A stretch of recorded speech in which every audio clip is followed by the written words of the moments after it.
thoughts and some ways to counter them. I'll be reading from a few articles, and it should be fun. So let's get started right away. The first article is from Puzzle, and it is called 15 Common Toxic Thoughts That Can Seriously Affect Your Mental Health. So the introduction basically says that the internal dialogue in our head is called self-talk, and it can be positive or negative, and it holds tremendous power. That's basically what it says. And once you're aware of your toxic thoughts, you can start to kind of own them and work on changing them. So it starts with acknowledging them, I guess. Okay, now let's get on with the list. Number 1, everyone's life is so much better than mine. They say comparison is the thief of joy, but it can also ruin your mental health, especially since we often severely overestimate what everyone else's life is like. Everyone has their own struggles, and it is very dangerous to compare our lives to what we think others' lives are like, says therapist Farrah Tucker, LCSW, in an email to Puzzle. This is a setup to thinking that we are defective, deficient, inadequate, failing at life, broken, ... We have no idea what people are really going through. Number 2. I'm such a failure. Not only is this a rude thing to say to yourself, but it can really hold you back in life too. This thought will creep into your brain and keep you from trying anything new, says therapist Amy McManus, LMFT. If instead you think, I tried something but failed this time, you will not judge your own character, merely your own actions, and you'll be free to try something new another time. Sorry, this article had it missed a 2. Number 3. I won't be happy until I do XYZ. As psychologist Dr. Ariane Mackin tells me, I hope that's how to say her name, it's toxic to hold yourself back from being happy until that fateful day you achieve a goal or reach a certain milestone.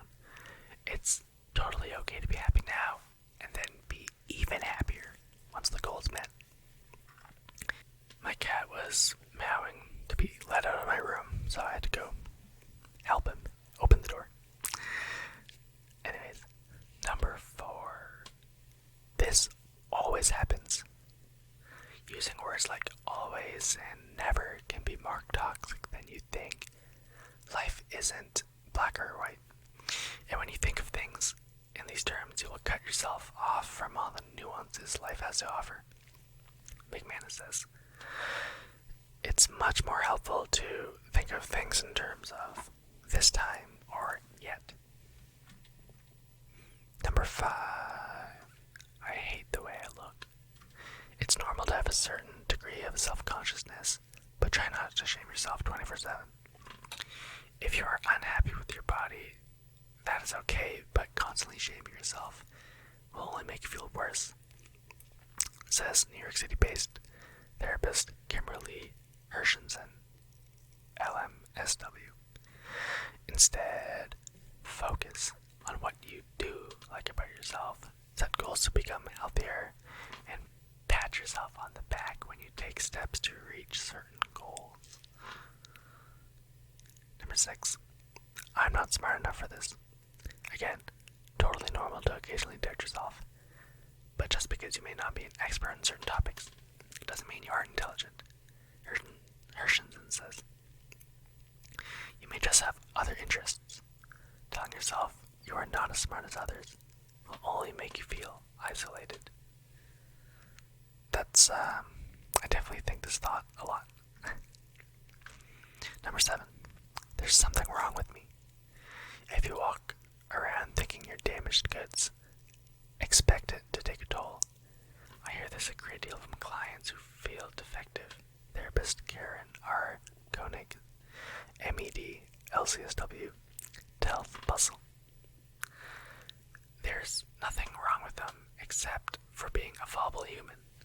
Sadly, the sense of defectiveness infects everything they think, say, and do.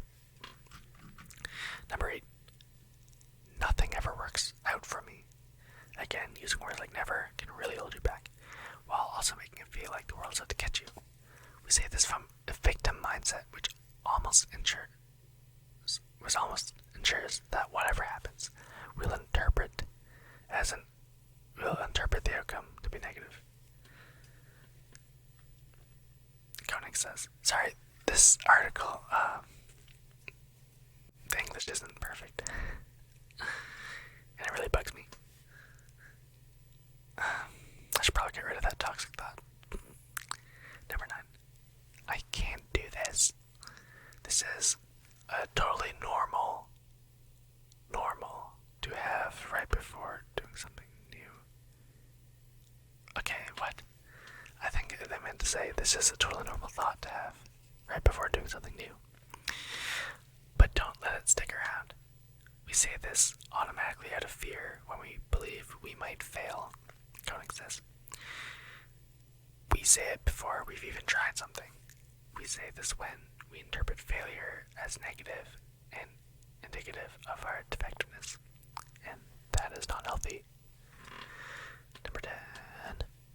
Nobody wants to hear my opinion. If you have social anxiety, you'll be more likely to keep your thoughts to yourself, and that can become a vicious cycle. As psychologist Dr. Nikki Martinez tells me, you will think of something to interject in a conversation, and then hesitate and not say it. Yep, that's me. This goes on all the time, and it is a very toxic and negative way of thinking, and really feeds and builds on social anxiety. 11. I don't deserve this success. Whenever something good happens, do you immediately feel like you don't deserve it, or that luck played a role? This type of thought is discounting the positives. You disregard or trivialize the positive elements about yourself, such as your efforts, attributes, qualities, or achievements, says psychologist Dr. Jenny Yip. Number 12. I should be doing better than I am right now.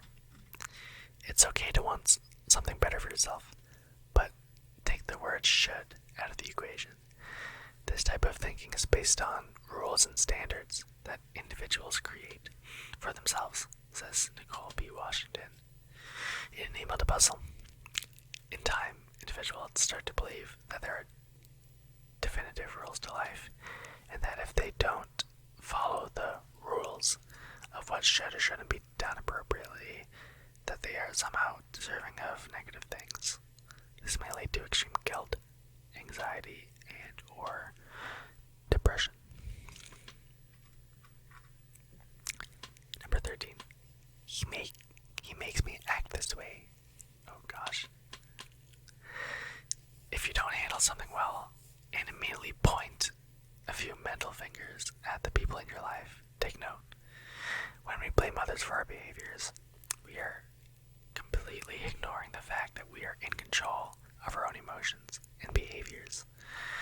Washington says, yes, others can evoke certain emotions in us, but we make the choice on how to respond exactly. When the response is negative, it can lead to a lot of guilt and low mood. Number 14. I'll never be good enough. Again, thoughts like these put the power into somebody else's hands, because really, who are you comparing yourself to? Believing that you need to live up to someone else's standards of what you should be prevents you from figuring out the authentic you. Oriana Murphy, LCSW, tells Puzzle. Number 15. My life will always be hard. Toxic thoughts like these suggest permanence, or the idea that an issue you're dealing with won't go away or improve. This type of thinking falsely assumes that just because something is a problem now, it will always be a problem. Dr. Mike Dow, author of the upcoming book Heal Your Damaged Brain, tells Bustle. Mood congruent recall in the brain lights up negative memories in the brain, creating the illusion that you've always been stressed and therefore will always be stressed in the future. And that's just not true. Thoughts like these not only hold you back, but they set you up for a stressful life full of anxiety, depression, and toxic assumptions. It can take some time to retrain your brain to have more positive self-talk, but it's definitely worth the effort. And that is it for this article. So I'll move to the next one. So my cat decided to join me. Say hello, Edward. Okay. Let's move on to the next article. So, whether you are a Christian or not, or believe in God or not, I believe the Bible has some really good things to say about this topic, and I hope you'll find some solace and even advice in what I'm going to read. Okay. So this article is from pursuegod.org, and it's about overcoming toxic thoughts. So basically, it says, a working definition of toxic is anything containing poisonous material capable of causing sickness or even death. These days, many people have toxic thoughts regularly, thoughts that basically are destroying their lives and relationships. The Bible teaches this. Proverbs 4:23 CEV says, carefully guard your thoughts, because they are the source of true life. And then it lists 3 steps to take if you struggle with toxic thoughts. Number 1, identify the toxic thoughts. You gotta first recognize their presence in your mind if you want to start doing anything about them. Man, Edward is really getting close to the mic there. Can you even see, he's taking spotlight. I think Edward should read. Maybe he is reading in cat language. I don't know. Okay, step 2. Reject toxic thoughts. Once you've identified thoughts that are bringing death and destruction to your life, reject them. Don't passively ignore them, but actively fight against them. 2 Corinthians 10:4-5 NIV says, the weapons we fight with are not the weapons of the world. On the contrary, they have divine power to demolish strongholds. We demolish arguments and every pretension that sets itself up against the knowledge of God, and we take captive every thought to make it obedient to Christ. And it's the morning, and Edward needs his morning attention and pettings. So he's extremely happy right now. That's some loud purring. Okay, Edward, calm down. Sorry. Step number 3. Replace toxic thoughts with God's truth. So the final step of dealing with toxic thoughts is to replace them with biblical truth.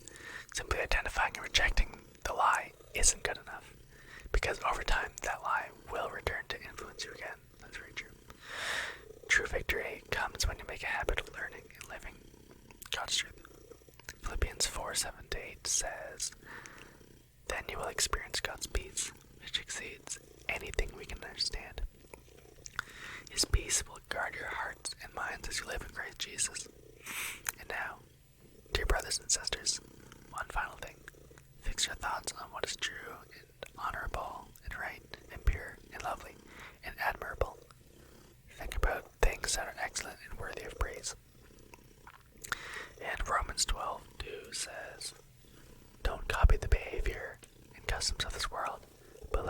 transform you into a new person by changing the way you think. So that is that for that article. That was pretty good. And the third and final article I will be reading is from God's Career Guide, and it is about the most common toxic thoughts. It talks about worry, anger, and jealousy. So I'm just gonna kind of shorten it because I don't want to drag this video on too long. But it starts off with worry, as I said, and it lists Matthew 6:25, which says, so Jesus says, "Therefore, I tell you, do not worry about your life, what you will eat or drink, or about your body, what you will wear. Is life not more than food, and the body more than clothes?" And Luke 21:14-15 says, "But make up your mind not to worry beforehand how you will defend yourselves, for I will give you words and wisdom that none of your adversaries will be able to resist or contradict." Instead of worrying, because worrying gets you nowhere. It changes nothing, it just slows you down and holds you back. So, Philippians 4:6 says, "Do not be anxious about anything, but in everything, by prayer and petition, with thanksgiving, present your requests to God." So replace your worries with the promises of God's grace and sovereignty. So for anger, it lists Ephesians 4:31. It says, "Get rid of all bitterness, rage, and anger, brawling and slander, along with every form of malice." Nursing anger towards another person is toxic to your well-being. Proverbs 29:22 says, "A hot-tempered one commits many sins." The primary cause of persistent anger is unforgiveness. This is why in Matthew 18:22, Jesus tells us to forgive not 7 times, but 77 times. To forgive 77 times is a metaphor for unlimited forgiveness. Forgiveness is not justifying the other person's actions, mitigating the consequences, or denying the hurt. Forgiveness is releasing the other person to God and then getting on with your own life. And for jealousy, it says, Paul makes the serious nature of jealousy clear in Galatians 5:20 when he includes it in his list of destructive behaviors.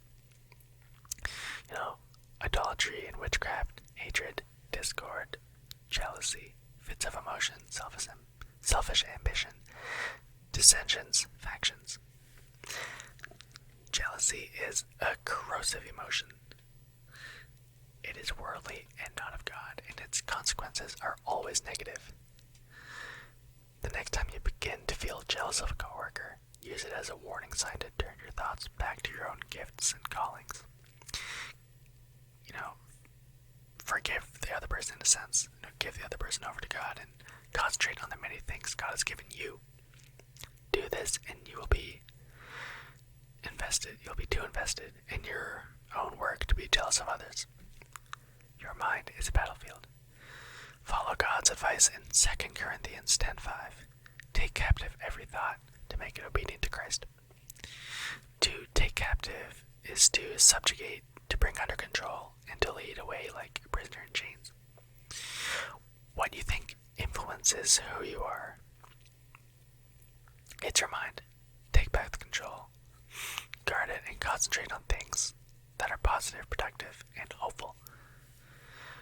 Romans 12:2 says, "Do not conform any longer to the pattern of this world, but be transformed by the renewing of your mind." So as you can see, we've got some repeat Bible verses there, but it's only because they really are really important and really good for this topic. So that is it for this video. I really hope you got something out of it and that I was able to enrich your life in a way with this. So, have a good night,